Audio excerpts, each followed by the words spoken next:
The chapter that we are going to study today, the name of that chapter is communication. What is communication? Communication is transfer of information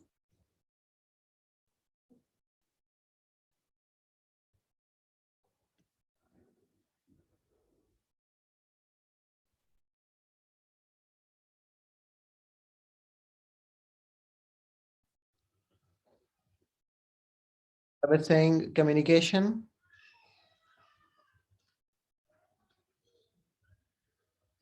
is the, okay.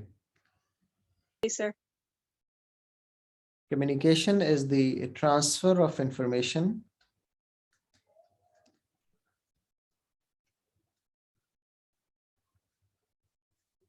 from one department to another,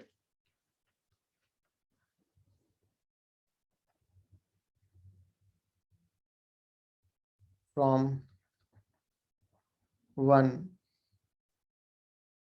person to another, for example, one employee to another,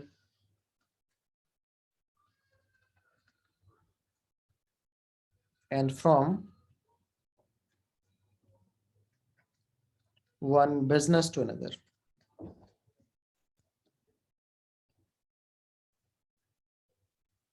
This is what we call communication. I'm making a chart in front of you of the communication to understand it better. There are mostly two parties involved in the communication process. One is called sender, another is called receiver.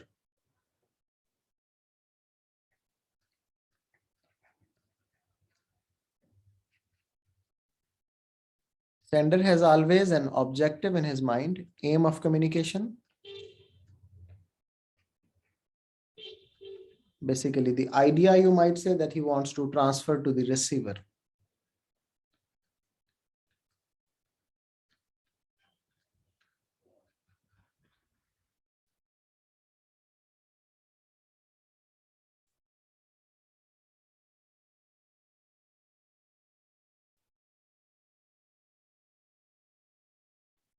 The sender use any medium of communication for this.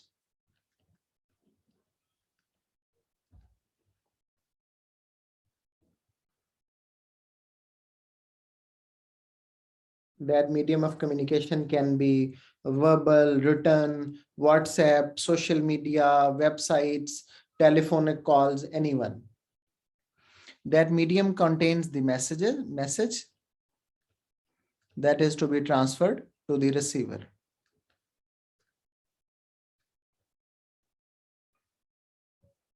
What receiver does, he decodes this message. It means he tries to understand the message that has been sent by the sender. Sometimes the sender has sent in another language, for example, in Arabic, and the receiver is not aware of the Arabic language. So he will transfer that into a language he understands, for example, English or a common language, where he can decode that message in the proper way. Then receiver gives response to the sender. Not always, but in most of the cases. That is called feedback.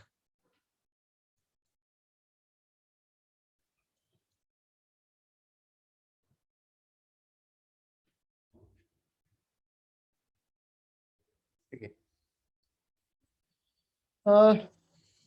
With the feedback from the receiver, it becomes a two-way communication.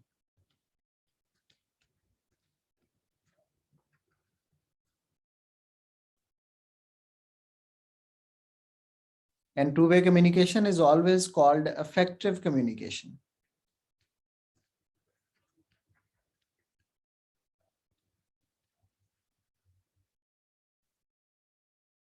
And without feedback, it remains one-way communication in which receiver is not giving any information back to the sender. It's called one-way communication, and one-way communication is considered as ineffective communication.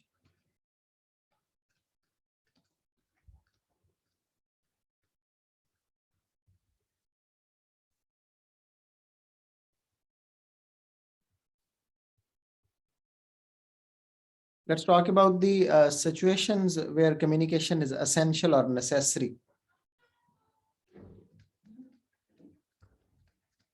Situations where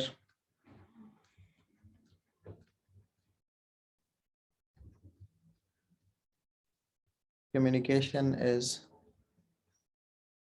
necessary. Okay. For example, communication with the customers.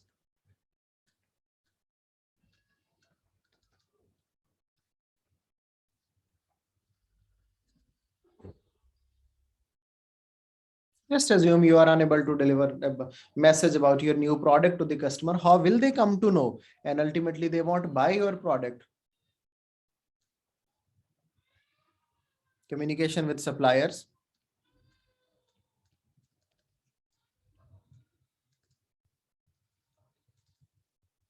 Just assume Burhan has a hotel and Burhan has to order 3 tons of mutton for an evening function, and Burhan incorrectly write 3 tons of chicken. They will deliver 3 tons of chicken, but the function will start, and in no time, when he will be in need of mutton or beef, he won't be able to arrange. So effective communication with the supplier with the proper feedback is always necessary, so that wrong orders might not be delivered to them and they might not deliver the incorrect product to you.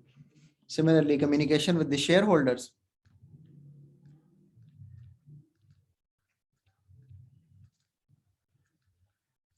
For example, when you have to conduct your annual general meeting, because if they do not attend the annual general meeting because of the lack of communication, they might object. Similarly, communication with the government. How much tax you have paid, how much profit you have earned on which the tax has to pay. So there are a lot more ways where communications becomes very essential and effective. But remember that when it comes to the communication with employees, it's always needs to be very effective. Yeah,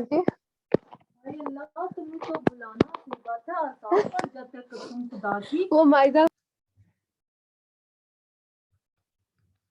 Communication with the employees needs to be effective, always very effective.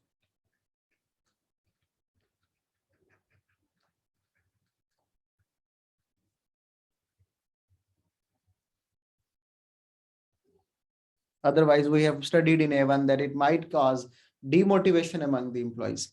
हम उन्हें बता ही नहीं पाएंगे कि हमारे objectives क्या हैं. As a result of that, they might not be clear about the bigger side of the picture of the organization. Demotivation will arise. We won't be able to clear the objectives. They won't be able to develop MBOs on that. Again, productivity will be low. Communication with the managers.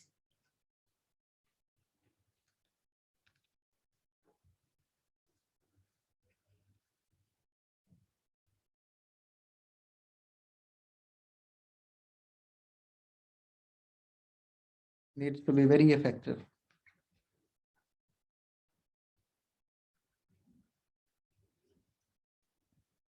For example, if you want to coordinate an activity about the decision making, about some department, for example, to report a senior manager, for example, about the passing down of instructions to the subordinates, whether to work in autocratic or democratic styles, all are very necessary. If we face any glitch in the communication process with the managers, as a result of that, the whole process of organization might stop. So these are the basics of communication and the essentials of communication, why they become very essential.